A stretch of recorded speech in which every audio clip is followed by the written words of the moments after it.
Every day, millions of people walk the streets of London. They cross the Thames on ancient bridges.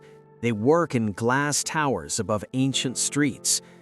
They walk above a city they have never seen.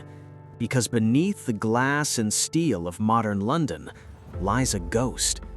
The ghost of Londinium, one of Rome's most important cities in the entire Northern Empire. A city of 60,000 people, larger than any city in Britain for the next 1,000 years. But before Rome, this place was almost nothing. Celtic tribes lived in scattered settlements across what is now southern England. The Thames was a tribal boundary, a sacred waterway, a highway for trade, but not a place of cities. Then, in 43 AD, everything changed. 4 Roman legions, 40,000 soldiers, the Emperor Claudius's bid for glory. The Romans crossed the Thames and established a military bridgehead. They chose this specific crossing point for a reason. The river narrowed here, and gravel beds made the banks firm enough to build on. Within a decade, a proper town was taking shape on the north bank. Merchants arrived first, always merchants. Then came the craftsmen, the administrators, the soldiers, the slaves, and then disaster. Boudica, queen of the Iceni tribe, burned Londinium to the ground in 60 AD. Every building, every warehouse, every merchant's home reduced to ash. Archaeologists can still find that destruction layer today, a band of red-burned clay running beneath the streets of the modern city of London. Rome rebuilt. That was what Rome did. This time, they built in stone. This time, they built to last. By 100 AD, Londinium had become the largest city in Roman Britain and the de facto capital of the province. At its heart stood a building that would dwarf anything in Britain for over 1,000 years, the forum-basilica of Londinium. At 167 meters long, larger than the medieval St. Paul's Cathedral that would eventually replace it. Inside, the basilica served as law court, commercial exchange, and the administrative center of an entire province. In the forum outside, traders from across the empire sold goods that had never before been seen in Britain. Olive oil from Spain, wine from Gaul, silk from the East, pottery from Germany.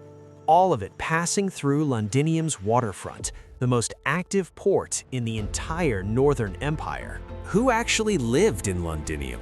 The answer might surprise you. Archaeologists have found evidence of people from Syria, North Africa, Spain, Greece, Germany, and the Middle East, all living in Roman London. Latin was the language of officialdom, but on the streets of Londinium, you might hear a dozen languages in a single morning. The governor of the province lived in a palace beside the Thames, a building of extraordinary luxury by any standard. Underfloor heating, painted walls, mosaic floors, indoor plumbing, comfort that medieval Londoners 800 years later could barely imagine. The public bathhouses brought this comfort in a reduced form to ordinary citizens. And for entertainment, the amphitheater. Gladiatorial combat, animal hunts, public executions, the full Roman entertainment program, right here in London. The arena was discovered in 1988, directly beneath the Guildhall in the heart of the City of London. 2,000 years later, people still gather on the same spot for civic events. Some things never change. Religion in Londinium was as diverse as its population.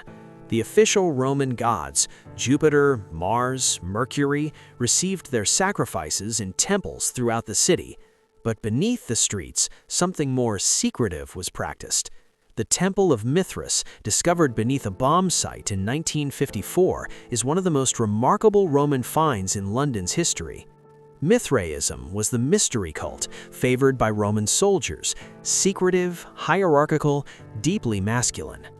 Today, the temple has been rebuilt beneath a modern Bloomberg office building. You can visit it for free. Around 200 AD, Londinium did something that changed its physical geography forever. It built a wall, 3 kilometers of ragstone fortification, enclosing the entire city. Parts of that wall still stand today, incorporated into medieval and modern buildings throughout the City of London. Walk the modern City of London today, and you are walking the exact footprint of the Roman walled city. By the 3rd century, cracks were beginning to show. The Roman Empire was fracturing. Emperors rose and fell with terrifying speed. Tax revenues dried up. The army thinned. Londinium shrank. The great basilica fell into disrepair. The forum emptied. In 410 AD, Emperor Honorius sent a letter to the cities of Britain. It told them, in essence, defend yourselves. Rome cannot help you anymore.